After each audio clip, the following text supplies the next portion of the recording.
देखा metropolitan corporation Faisalabad, जो कि पाकिस्तान का तीसरा बड़ा शहर, उस अदारे में अरसा तकरीबन 15 साल से मेट्रोपॉलिटन कॉरपोरेशन के मुलाजमीन की तरक्कियाँ नहीं हो रही थी। काफ़ी सीटें जो रिटायर होने के बाद या वैसे ही खाली पड़ी थी, अल्लाह अल्लाह करके वो सीनियरिटी बनी और उसके बाद चंद माह कबल जो या चंद दिन कबल वहाँ पे तरक्कियाँ हुई, लेकिन आवाज़ें आ रही थी कि सीनियरिटी भी ठीक नहीं बनी है और तरक्कियाँ भी ठीक नहीं बनी लगी हैं।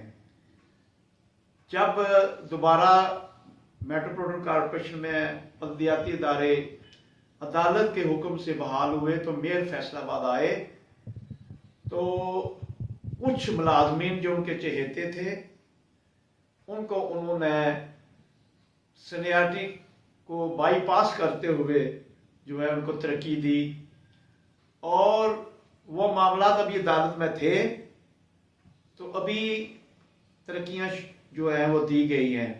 एक मुलाजम मेट्रोपॉलिटन कॉरपोरेशन की म्युनिसिपल लाइब्रेरी का बाबर जो है वो दिल बर्दाश्त हुआ, वो ऑफिसरों के पास गया भी, उसने सीनियरिटी के हवाले से भी उसने अपने ऑफिसर्स को बताया, उसने अपने सीनियर्स को बताया, लेकिन उसकी कहीं भी ना सुनी गई। बल्कि वो नहीं है, और भी मुलाजम है जो सीनियरिटी के हवाले से जो है वो ठीक ना आई बात, उन्होंने भी एहतजाज किया, लेकिन वो मुलाजम इतना दिल बर्दाश्त हुआ, वो नमाजी भी था। मैंने उसको खुद कई दफ़ा जो है वो मेट्रोपॉलिटन कॉरपोरेशन में मैंने खुद नमाज पढ़ते हुए देखा, मैं इसलिए गवाही दे रहा हूँ।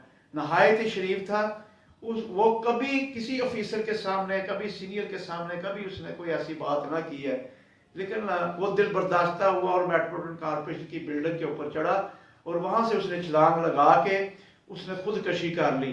क्या जाने इतनी सस्ती है और ये क्यों हुआ और वो कैसे हुआ? मेरी अपील है कमिश्नर फैसलाबाद से, जो एडमिनिस्ट्रेटर भी हैं म्युनिसिपल कॉरपोरेशन के, कि आप इस मामले को देखें। और मेरी अपील है चीफ जस्टिस पंजाब से और वजीर आला पंजाब मोहसिन नकवी साहब से कि खुदारा आप देखें, इस बात को खुद देखें। और मेरी उन अदारों से भी अपील है कि ये खून रायगा ना जाए, ये किसी के सर चढ़ना चाहिए। अगर ये खून हुआ है तो उसका हिसाब होना चाहिए, उसके वारसीन को हिसाब मिलना चाहिए, उसके बच्चों को, उसके बेवा को हिसाब मिलना चाहिए। और अगर पहले भी ऐसे ही मामला हो चुके हैं, खुदकशियां हो चुकी हैं, और इस मामला को अब देखा जाए, अब ये बात जो है ना ये ऐसे नहीं रहेगी। मेरी दोबारा गुजारिश है कि ये इंसाफ होना चाहिए। पाकिस्तान जिंदाबाद।